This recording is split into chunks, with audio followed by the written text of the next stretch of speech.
Hello friends, empty cup में आपका स्वागत है। इस वीडियो में मैं आपको दिखाऊंगा कि एम्प्टी कप पर साइन अप कैसे करें और शुरुआत कैसे करें। अगर आप 30 मिनट निकाल सकते हैं तो आप सीखेंगे कि एक खूबसूरत बेडरूम डिज़ाइन कैसे बनाएं और एक हाई क्वालिटी रेंडर कैसे प्राप्त करें। मैं आपको स्टेप बाय स्टेप प्रक्रिया के माध्यम से ले जाऊँगा। आप इस वीडियो को एक अलग टैब में ओपन कर सकते हैं और मेरे साथ फॉलो कर सकते हैं। तो आइए शुरू करें। पहले अपना ब्राउज़र ओपन करें, एक नया टैब ओपन करें और टाइप करें emptycup3d.com। हमारी वेबसाइट ओपन हो जाएगी। लैंडिंग पेज कुछ ऐसा दिखेगा। आप यहाँ ब्लू बटन का यूज़ करके साइन अप कर सकते हैं। साइन अप करने का सबसे आसान और सरल तरीका है अपने जीमेल अकाउंट का यूज़ करना। अगर आपके पास जीमेल अकाउंट नहीं है तो आप किसी दूसरे ईमेल एड्रेस का उपयोग करके भी साइन अप कर सकते हैं।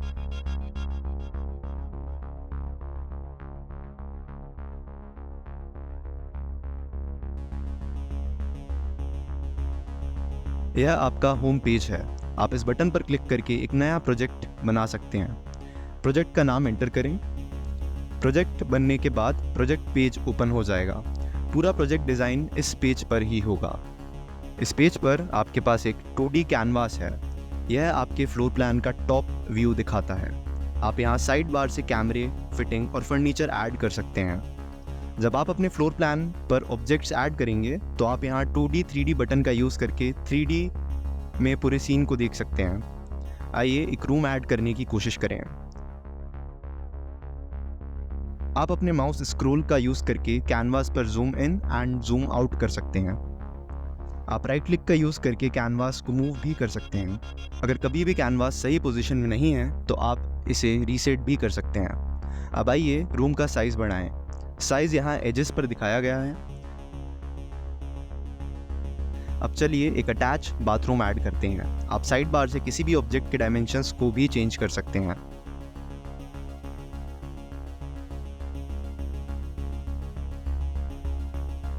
आइए रूम को 3D में चेक करें।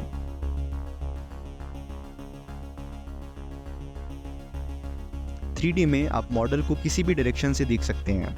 बस क्लिक करें, होल्ड करें एंड मूव करें। आप जूम करने के लिए माउस स्क्रॉल का भी यूज़ कर सकते हैं। फिर से अगर सीन क्लियर नहीं है तो रीसेट पर क्लिक करें। अब आइए 2D में वापस जाएं और डोर और विंडोज़ ऐड करें। 2D में doors and Windows fitting menu में अवेलेबल है।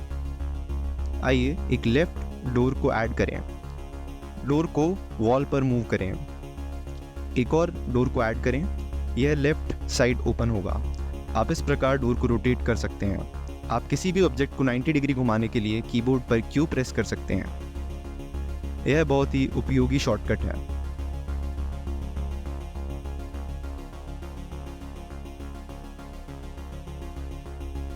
इसके बाद चलिए इस वॉल पर एक विंडो ऐड करते हैं। Fittings, Windows, double door.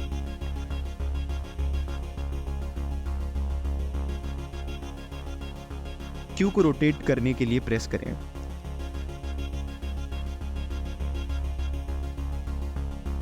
आइए फिर से 3D में चेक करें यह कैसा दिखता है। That's it. रूम्स क्रिएट करना इतना सरल है। अब चलिए कुछ फर्नीचर ऐड करते हैं। सबसे पहले हम एक वार्डरोब ऐड करेंगे। कभी कभी वार्डरोब का फेस वॉल की ओर हो सकता है। ऐसे में वार्डरोब अपने आप इस तरह से रेड कलर में हाईलाइट हो जाएगी। बस वार्डरोब को सेलेक्ट करें और सही डायरेक्शन में रोटेट करने के लिए 2 बार Q प्रेस करें। अब इसे रीसाइज करें। हम विंडो के ऊपर एक लॉफ्ट ऐड करना चाहते हैं तो टॉप व्यू में वार्डरोब विंडो को ब्लॉक करती हुई दिखाई दे रही है। अब इसके बारे में चिंता करने की आवश्यकता नहीं है।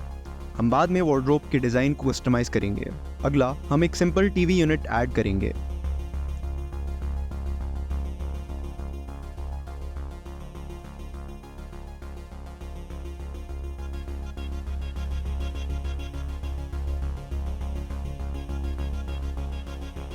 आइए 3D में चेक करें।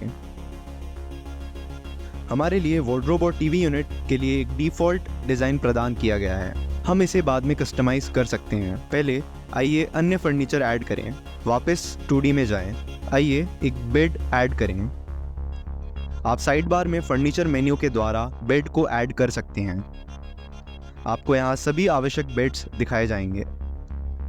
आइए किंग साइज बेड के लिए फिल्टर अप्लाई करें। This one looks good. इसे कमरे में ऐड करने के लिए क्लिक करें। बेड को ठीक से रूम में पोजीशन करें। इसके बाद चलिए एक कारपेट ऐड करते हैं। फर्नीचर मेन्यू में जाने के बजाय आप सीधे यहाँ सर्च कर सकते हैं। आइए इसे सेलेक्ट करें।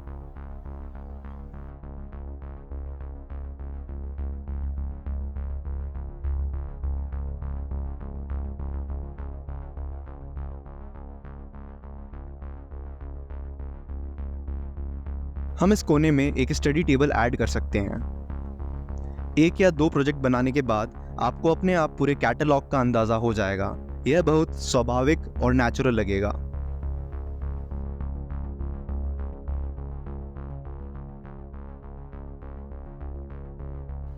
फिर से क्यू को 90 डिग्री रोटेट करने के लिए प्रेस करें। आइए 3D में जल्दी से देखें। ओके, रूम अब वेल फर्निश्ड नजर आ रहा है। चलो एक फैन और कुछ लाइट्स ऐड करते हैं। वापस 2D में चलते हैं। चलो फैन को सर्च करते हैं। ये फर्नीचर अप्लायंसेस में लिस्टेड है। This one looks good.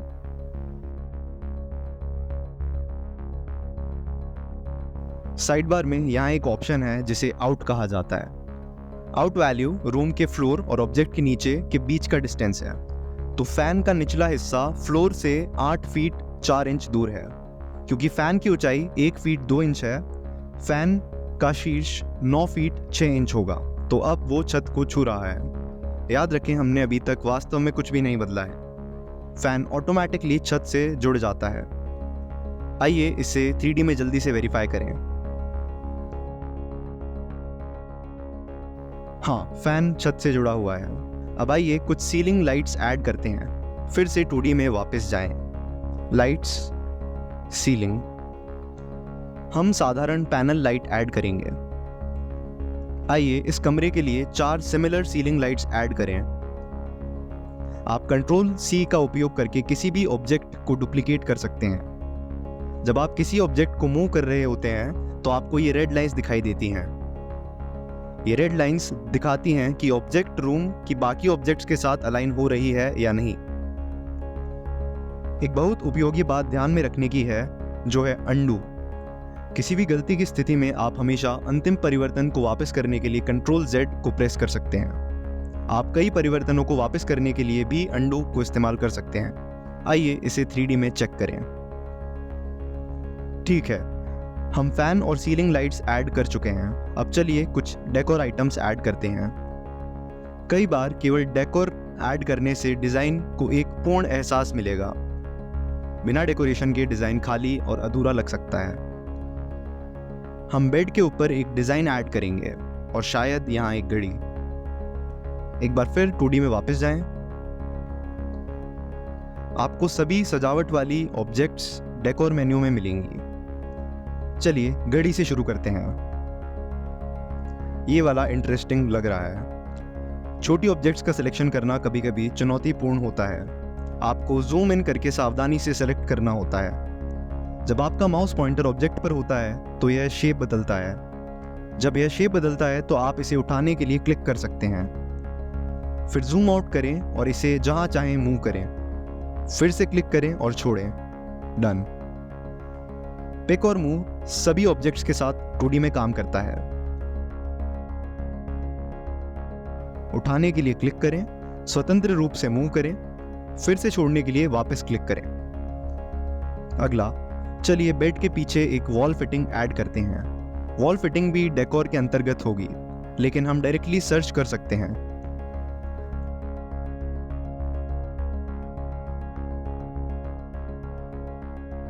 आइए इसे सेलेक्ट करें। ऑब्जेक्ट मूव करने को आसान बनाने के लिए हम डेप्थ बढ़ा सकते हैं। चलिए इसे दीवार पर ले चलते हैं। 3D में चेक करें। हाँ, फर्नीचर के साथ हमारा काम हो गया है। डिज़ाइन का अगला स्टेप है वुडवर्क को कस्टमाइज करना। 3D पेज में साइड बार में 3 टैब हैं, रेंडर्स, मटेरियल्स और वुडवर्क्स। अगर आप वुडवर्क टैब को सेलेक्ट करते हैं तो आप फ्लोर प्लान में रखे सभी वुडवर्क्स को देख सकते हैं। चलिए वार्डरोब को कस्टमाइज करते हैं। जब आप वार्डरोब सेलेक्ट करते हैं तो एक नई विंडो खुलती है। इस विंडो में आप वार्डरोब को फ्रंट व्यू में डिज़ाइन कर सकते हैं। राइट में जो साइड बार है उसमें आप उन सभी ऑब्जेक्ट्स को देख सकते हैं जिन्हें आप डिज़ाइन में ऐड कर सकते हैं। आपके पास बॉक्सेस, लेजेस, पैनल्स और अन्य एक्सेसरीज हैं। कैनवास पर आप वार्डरोब का फ्रंट व्यू देख सकते हैं। अगर आपको याद हो तो इस वॉल पर एक विंडो है। आप इस विंडो को यहाँ एक शैडो के रूप में देख सकते हैं। डिफ़ॉल्ट वुडवर्क डिज़ाइन उस विंडो को ब्लॉक कर रहा है, तो इस डिज़ाइन को क्लियर करेंगे और एक नए सिरे से शुरू करेंगे। अब चलिए साइड बार से एक नया वार्डरोब बॉक्स ऐड करते हैं। हम वार्डरोब का साइज एडजस्ट करेंगे ताकि विंडो ब्लॉक ना हो। इसके बाद चलिए एक ग्रेनाइट प्लेटफॉर्म ऐड करते हैं। आप साइड बार में प्लेटफॉर्म के लिए सर्च कर सकते हैं। चलिए प्लेटफॉर्म को सही तरीके से एडजस्ट करते हैं। नेक्स्ट, चलिए प्लेटफॉर्म के नीचे एक छोटा सा बॉक्स ऐड करते हैं।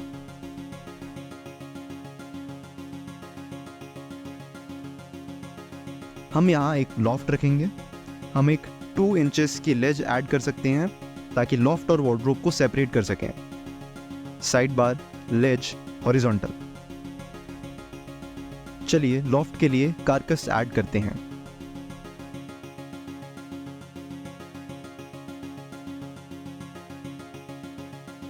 नेक्स्ट, चलिए वार्डरोब को पार्टीशन करते हैं।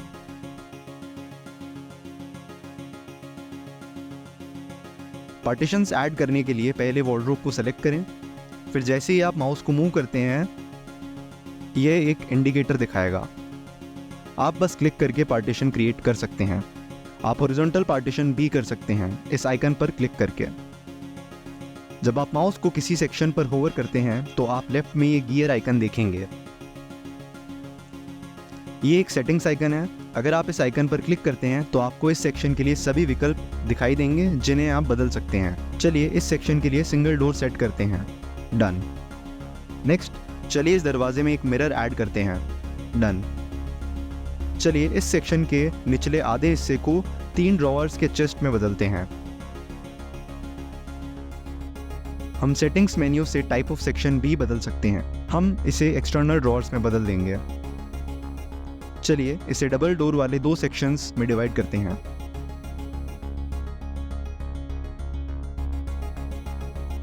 आप इंटरनल डिज़ाइन भी कस्टमाइज कर सकते हैं। किसी भी बॉक्स के लिए आप बॉक्स पर राइट क्लिक करके इंटरनल डिज़ाइन देख सकते हैं। चलिए कुछ पार्टीशंस ऐड करते हैं।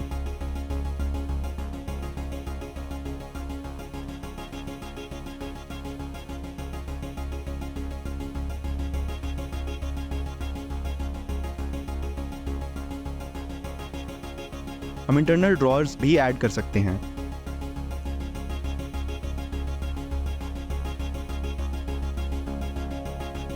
वापस एक्सटर्नल व्यू देखने के लिए राइट क्लिक करें।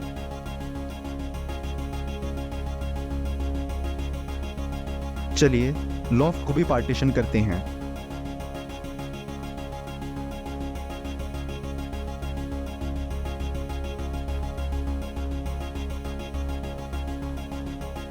हम इस अतिरिक्त हिस्से को डमी सेक्शन बना सकते हैं।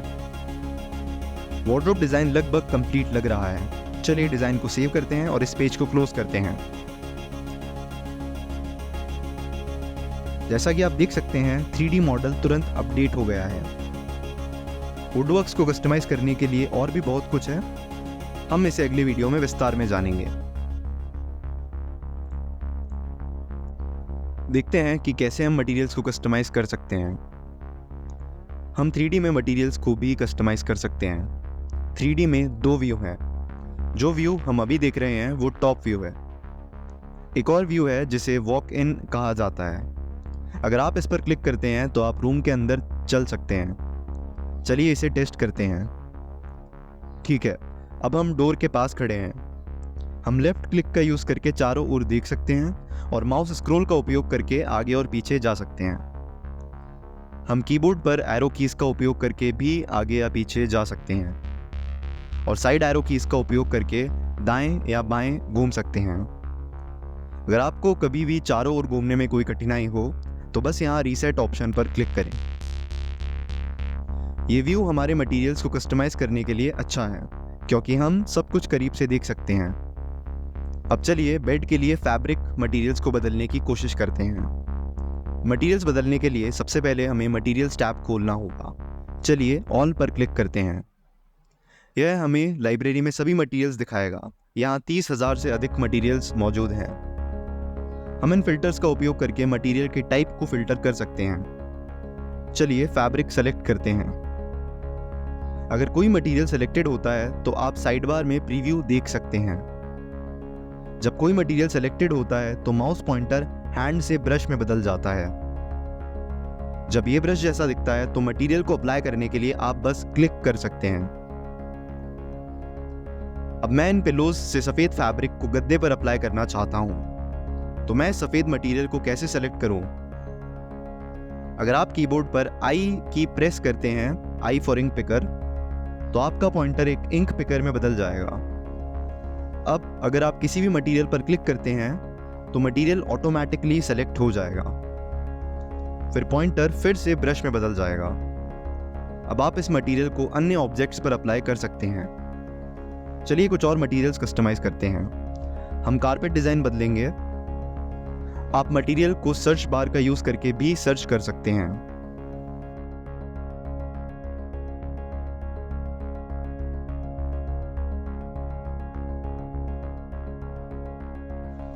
हम वॉल का कलर बदलेंगे। Search for paint, light green colour.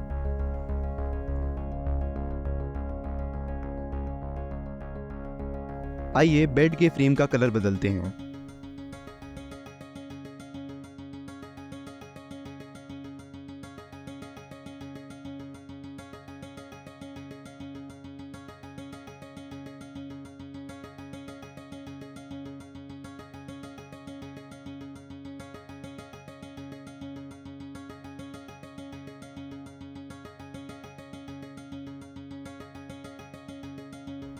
Wardrobe के लिए वुड का फिनिश बदलेंगे।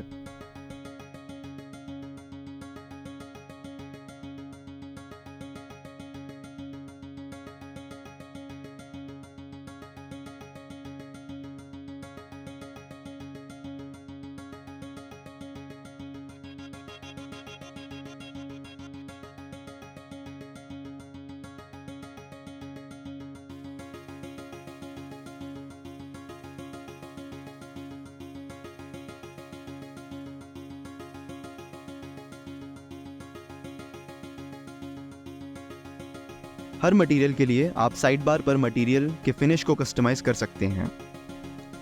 मटेरियल को अप्लाई करने से पहले फिनिश की जांच करना सुनिश्चित करें। आप माउस को मटेरियल पर होवर करके अप्लाई की गई मटेरियल के फिनिश की जांच कर सकते हैं। बॉटम राइट में आप पीले रंग का एक लेबल देख सकते हैं जो आपको मटेरियल की आईडी, मटेरियल का टाइप और फिनिश की जानकारी देता है।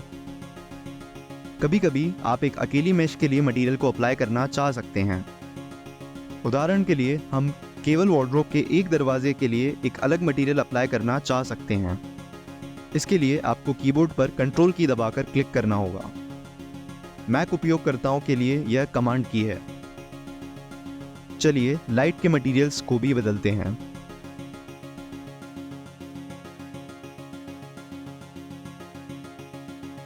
हम एक प्योर सफेद लाइट सेलेक्ट करेंगे।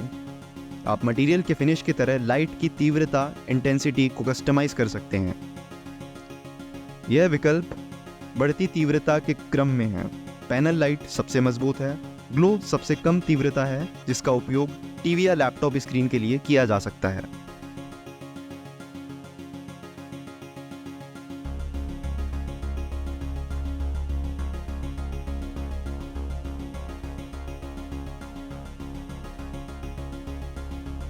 हमारे पास फैन के लिए भी एक बल्ब है।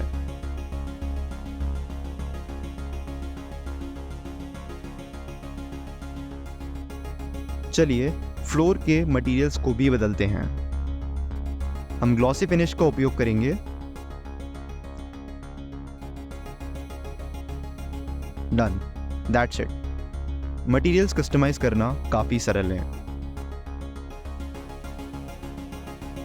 अब जब हमने उचित मटेरियल्स अप्लाई कर दिए हैं, चलिए कुछ रेंडर्स प्राप्त करने की कोशिश करते हैं। 3D पेज में साइड बार पर चलिए रेंडर्स टैब पर स्विच करते हैं। यह रेंडर्स सेटिंग है। यह एक बहुत ही सरल इंटरफेस है। यहाँ आप लाइटिंग बदल सकते हैं। आपके पास 3 विकल्प हैं, नाइट शॉट, आर्टिफिशियल लाइटिंग्स के साथ, सनी डे, क्लाउडी डे। अगला आपको रेजोल्यूशन सेलेक्ट करना है। रेजोल्यूशन एक इमेज का साइज है जो आपको मिलेगा। अगर आप 480 पिक्सल इमेज प्राप्त कर रहे हैं तब आप जूम इन करेंगे तो यह थोड़ा पिक्सल युक्त होगा। अगर आप 4K इमेज प्राप्त करते हैं तो आप काफ़ी डिटेल में जूम इन कर सकते हैं। सबसे लोकप्रिय रेजोल्यूशन है 1080 पिक्सल। रेंडर प्राप्त करने के लिए आपको क्रेडिट खरीदने की आवश्यकता होती है। हम इसके बारे में भविष्य की वीडियो में चर्चा करेंगे। शुरू करने के लिए आप प्रीव्यू रेंडर्स का उपयोग कर सकते हैं। Preview renders free of cost आपको मिलते हैं। इन प्रीव्यू रेंडर्स में वही लाइटिंग क्वालिटी होती है लेकिन उनका साइज छोटा होता है। यह लगभग 240 पिक्सल के होते हैं। आप इन प्रीव्यू रेंडर्स को मुफ्त में प्राप्त कर सकते हैं। कभी कभी आपने सही फिनिश का सिलेक्शन नहीं किया होता है या आपकी लाइटिंग सही नहीं होती है। इन मामलों में आप इस मुफ्त प्रीव्यू का उपयोग फाइनल आउटपुट की जांच करने के लिए कर सकते हैं। अगर आप इस पर क्लिक करते हैं तो आपको स्क्रीन पर जो भी दिख रहा है उसका रेंडर्ड वर्जन मिलेगा। तो चलिए कैमरा पोजीशन को एडजस्ट करते हैं। आप कीबोर्ड पर Q एंड A कीज का उपयोग करके ऊपर और नीचे जा सकते हैं। आप कैमरा के फील्ड ऑफ व्यू को बदलने के लिए स्क्वायर ब्रैकेट्स का भी उपयोग कर सकते हैं ताकि आप एक वाइड एरिया को कवर कर सकें। लेकिन थोड़ा सावधान रहें क्योंकि यह कैमरा पर्सपेक्टिव को थोड़ा विकृत यानी कि डिस्टॉर्ट करता है। चलिए एक प्रीव्यू रेंडर प्राप्त करते हैं। इसमें लगभग 1 मिनट लगता है। एक पूरा 1080 पिक्सल रेंडर 3 से 4 मिनट ले सकता है। एक बार जब आप सफलतापूर्वक एक रेंडर शुरू करते हैं तो रेंडर क्यूड हो जाता है। आप रेंडर की स्थिति की जांच कर सकते हैं यहाँ दिए गए रिफ्रेश विकल्प का उपयोग करके। जब एक रेंडर प्रोसेस हो रहा है तो आप अपने काम को जारी रखने के लिए स्वतंत्र हैं। एक बार जब रेंडर समाप्त हो जाता है तो आप इसे डाउनलोड विकल्प का यूज करके एक PNG फाइल के रूप में डाउनलोड कर सकते हैं। यहाँ वो डिज़ाइन है जो हमने बनाया है। That's it. ये एक डिज़ाइन बनाने और एक HQ रेंडर प्राप्त करने का वर्क फ्लो है। अगर आप इसे एक बार खुद आजमाते हैं तो आप इसके अभ्यस्त हो जाएंगे। फिर आप इधर उधर थोड़ा एक्सप्लोर करके और ट्राई कर सकते हैं। यह सीखने का सबसे अच्छा तरीका है। एक बार जब आप सॉफ्टवेयर के साथ सहज हो जाते हैं तो ऑटोमेटिकली आपकी रचनात्मक प्रभुत्व में आ जाएगी और आप डिज़ाइन प्रक्रिया का आनंद लेने लगेंगे। तो आइए अभी से शुरू करें। यह एक फ्री टू यूज़ सॉफ्टवेयर है।